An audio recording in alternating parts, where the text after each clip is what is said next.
আমি এটা বিশ্বাস করি। আমি বিশ্বাস করি রব্বুল আলামিন আমাকে সৃষ্টি করেছে এই শরীয়তপুরের নড়িয়া সখীপুরের মানুষের জন্য আমাকে সৃষ্টি করেছেন।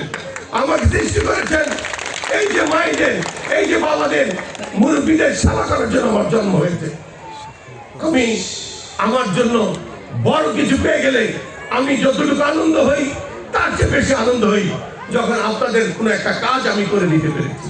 আমি সুনামের জন্য না, আমাকে কেউ ভালো বলুক এটার জন্য না, মানুষ অনুধাবন করুক কিরণ কেমন, কিরণ কি চায়।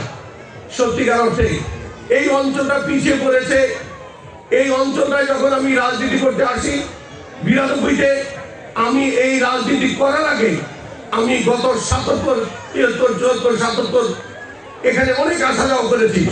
আমি আমার চোখ দৃষ্টি পড়েছিল এই অঞ্চলটা কিভাবে আগিয়ে নেওয়া যায়। আল্লাহ যখন আমাকে অর্থবিত্ত দিল, আমাকে আর কেউ থামায় রাখতে পারে না। আমি এসেছি, আমি ডেভেলপমেন্টের প্রায়োরিটি করেছি কোনটা আগে করব। সেই প্রায়োরিটিতে আমি দেখেছি যে আমি এখানে শিক্ষা প্রতিষ্ঠানগুলি আগে করতে হবে, মানুষকে সচেতন করতে হবে।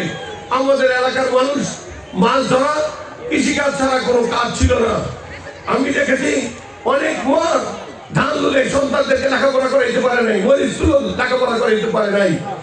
পরীক্ষার সেন্টার হওয়ার কারণে এখানে হাজার হাজার সংখ্যা ছাত্রছাত্রীর সংখ্যা বেড়ে গেল। আমি দেখেছি অনেক মায়েরা আঁচল গলায় দিয়ে বলছে যে বাজান তোমার জন্য আল্লাহর কাছে ফরিয়াদ করি, আমি আমার পান্তা ভাত, গরম ভাত কপালে ঢুকে না, সেই আমার বাচ্চা পান্তা ভাত খেয়ে পরীক্ষা দিয়েছে। আমার মেয়েকে ফর্ম ফিল আপ করতে 1000-1200 টাকা লাগে, বেদেরগঞ্জের থেকে গিয়ে থাকতে পয়সা লাগে, সেই পয়সা আমার ছিল না। তোমার কারণে আমার সন্তানরা মানুষ হয়েছে। আজকে অনেকগুলি কলেজ হয়েছে, আমি আনন্দিত, আমি গর্বিত। আমি স্বপ্ন যা দেখেছি তা বাস্তবায়ন হওয়ার পথে। আজকে হাজার হাজার ছেলেমেয়েরা intermediate pass, degree pass, honours করা হয়েছে। অনেকে বিসিএস কোয়ালিফাই করেছেন, অনেকে পুলিশের চাকরি পেয়েছেন, অনেকে সরকারের বিভিন্ন উচ্চ পদস্থ কর্মকর্তা হয়েছেন। এটা বলবো না আমার সফলতা, এটা বলবো আমার স্বপ্ন। আপনাদের সকলকে মিলে যে প্রচেষ্টা করেছি, সেই প্রচেষ্টার বহিঃপ্রকাশ আমাদের এই অঞ্চলের শিক্ষার হার অনেক বেড়ে গেছে।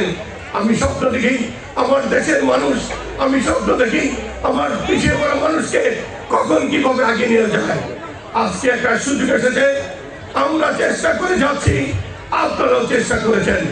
আজকে মুখ্যম সভা এসেছে, আপনারা দল নির্বিশেষে যেভাবে আগিয়ে আসতেছেন, আমার বিশ্বাস আমাদের সফলতা অর্জন হবে ইনশাআল্লাহ।